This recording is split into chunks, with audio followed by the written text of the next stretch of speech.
Bienvenue à nouveau chez Breadfree Studio. Aujourd'hui, nous explorons le monde fascinant de la couleur et son rôle dans l'impact émotionnel des films.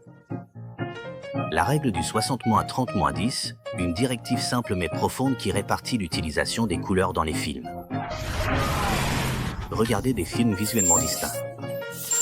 L'utilisation de la couleur n'est jamais aléatoire. Il y a une intelligence derrière tout cela. C'est la théorie des couleurs. Si un meuble est d'une couleur particulière dans une scène, c'est voulu. Si les murs sont d'une couleur différente du blanc ou du crème, c'est intentionnel. La couleur des vêtements, des parapluies ou d'une voiture, tout cela est fait parce que les réalisateurs veulent faire passer un message grâce à une utilisation intelligente et soignée de la couleur. Mon père m'a offert cette voiture quand j'ai eu 18 ans. Depuis, c'est mon porte-bonheur. Une formule populaire pour simplifier la conception des couleurs est la règle du 60-30-10. Cette règle est aussi ancienne que l'art lui-même, et on la retrouve couramment dans la décoration intérieure, la peinture et bien sûr, le cinéma. La règle est simple. 60% de votre cadre est occupé par une couleur dominante, 30% par une couleur secondaire, et les 10% restants par une couleur d'accent. Les 60% de couleurs dominantes donnent le ton et l'ambiance, les 30% de couleurs secondaires complètent la couleur dominante, et les 10% de couleurs d'accent apportent cette touche de vivacité et d'intérêt visuel. La couleur dominante définit l'ambiance de la scène. Elle apporte de la profondeur et une sensation de relief lorsque vous incluez des variations de cette couleur. Vous ne voulez pas que tout paraisse plat. La couleur dominante aide à établir le ton. Est-ce une scène lumineuse et joyeuse? Ou une scène sombre et mélancolique? La couleur dominante est essentielle. Par exemple, dans La La Land, l'utilisation dominante du jaune crée une atmosphère chaleureuse et nostalgique tout au long du film. Beaucoup pensent que tout cela peut être réalisé en post-production lors de l'étalonnage, en modifiant les couleurs sur un ordinateur après le tournage. Même si cette méthode est possible, elle n'est pas pratique. On n'obtient jamais la même sensation qu'avec de vrais objets de cette couleur. Il est moins cher d'acheter un pull bleu que de colorer un pull blanc en bleu à l'étalonnage sur chaque plan. La direction artistique, gérée par le département artistique, détermine les couleurs du décor, des costumes et des accessoires. La règle du 60-30-10 aide à orienter ses choix. La couleur secondaire, qui compose 30% de l'image, complète la couleur dominante, ajoutant de la profondeur et du réalisme.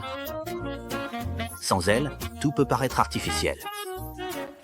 Par exemple, dans Matrix, la teinte verte sert de couleur secondaire puissante, contrastant avec les tons sombres dominants et apportant une ambiance futuriste. La couleur d'accent, à hauteur de 10%, est utilisée avec parcimonie pour attirer l'attention sur les éléments importants du cadre. Il s'agit de faire passer un message. Certains films n'utilisent que deux couleurs. Par exemple, The Batman adopte un style noir et blanc sombre avec une couleur secondaire pour le contraste. Uncharted oppose le marron et le bleu pour créer une expérience visuelle dynamique. L'orange et le bleu sarcelle sont des couleurs contrastantes populaires car elles s'accordent bien avec les tons de peau humaine. Mad Max, Fury Road est un autre excellent exemple de la règle des couleurs 60-30-10. La couleur dominante dans de nombreuses scènes est la teinte chaude et sableuse du désert, qui représente environ 60% de l'image. La couleur secondaire inclut souvent les bleus froids du ciel, ou les tons métalliques atténués des véhicules, qui comptent pour environ 30%.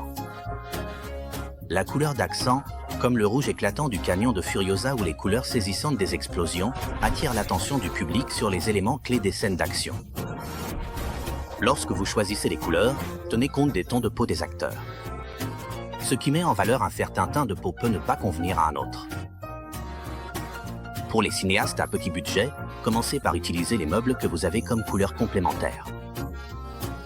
Choisissez une couleur dominante pour les murs.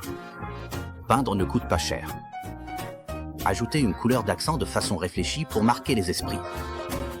Cette méthode donne à votre film un aspect professionnel et réfléchi, le tout pour le prix d'un pot de peinture. N'oubliez pas, le design des couleurs doit rester harmonieux, sauf si vous souhaitez faire une déclaration forte avec la couleur. La règle du 60-30-10 est un outil puissant dans votre arsenal de cinéaste. En maîtrisant l'art de l'équilibre des couleurs, les réalisateurs peuvent élever leur narration à un niveau supérieur et laisser une impression durable sur les spectateurs. Vous vous sentez inspiré? Pourquoi ne pas essayer d'expérimenter la règle du 60-30-10 dans vos propres projets créatifs? Partagez vos résultats et vos impressions dans les commentaires ci-dessous. N'oubliez pas d'aimer cette vidéo, de vous abonner à Breadfree Studio et de cliquer sur la cloche de notification pour rester informé de nos prochains épisodes sur le cinéma. À la prochaine et bon tournage!